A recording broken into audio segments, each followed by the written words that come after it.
আমরা দিবস উদযাপন করে ঘরে ফিরে যাব, যথারীতি আগের মতো প্লাস্টিক ব্যবহার করব।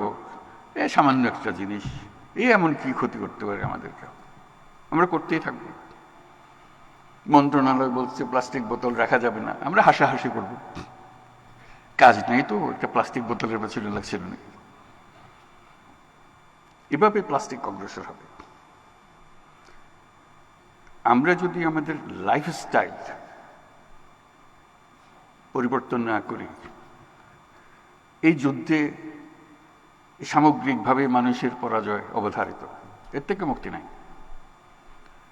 কিভাবে আমরা জীবন যাপন করব তার মধ্যে এটা লিখিত হয়ে গেছে ফলাফল। প্লাস্টিকও আমরা ছাড়ব না, ধ্বংস আমাদেরকে ছাড়বে না। প্লাস্টিকের দূষণ নিয়ে সারা বিশ্ব এখন উদ্বিগ্ন। প্লাস্টিক পচনশীল নয়, তাই এটি দীর্ঘ সময় ধরে মাটি, পানি এবং বায়ুতে থাকে। আর দীর্ঘ সময় পরিবেশে অবস্থানের ফলে প্লাস্টিক দ্রব্যাদি বিভিন্ন প্রাণীর খাদ্য চক্রে এবং তার মাধ্যমে মানুষের দেহে প্রবেশ করে। আপনারা জানেন কি, একটি প্লাস্টিকের বোতল পুরোপুরি ধ্বংস হতে সময় লাগতে পারে 1000 বছর। প্লাস্টিক ব্যাগ ধ্বংস হতে সময় লাগতে পারে 450 বছর।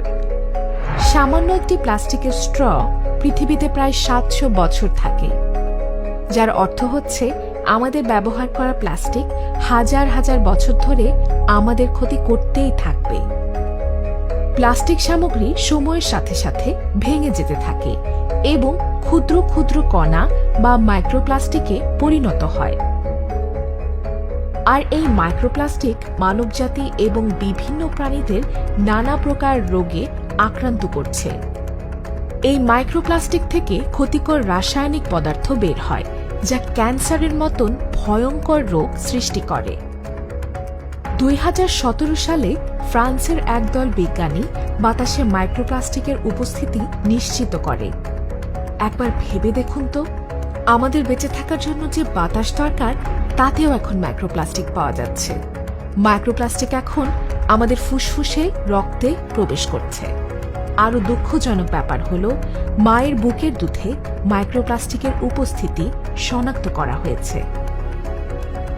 প্লাস্টিক তো ক্ষতিকর বটেই, এর মধ্যে বেশি ক্ষতিকর হল একবার ব্যবহারযোগ্য প্লাস্টিক বা এসইউপি, অর্থাৎ যে সকল প্লাস্টিক দ্রব্যাদি আমরা একবার ব্যবহারের পর ফেলে দিই, যেমন পলিথিন, প্লাস্টিক ব্যাগ, মোড়ক, বক্স, স্ট্র, কাপ, চামচ ইত্যাদি। আমরা প্রতিদিন হাজার হাজার টন প্লাস্টিক ব্যবহার করছি, যার মধ্যে অধিকাংশই হল একবার ব্যবহার্য। এসব প্লাস্টিক আমাদের নদ নদী, খাল বিল, সমুদ্রে জমা হয়ে জলাবদ্ধতার সৃষ্টি করছে। মাছ ও অন্যান্য জলজ প্রাণীর মৃত্যু ঘটাচ্ছে, দূষিত করছে পানি।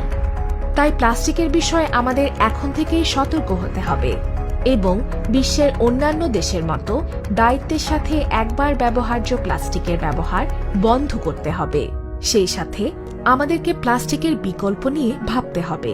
যেমন ধরুন, আমরা প্লাস্টিকের কলমের পরিবর্তে কাগজ থেকে তৈরি কলম ব্যবহার করতে পারি। তাই আমরা নিয়ে এলাম পরিবেশ বান্ধব কাগজ থেকে তৈরি কলম।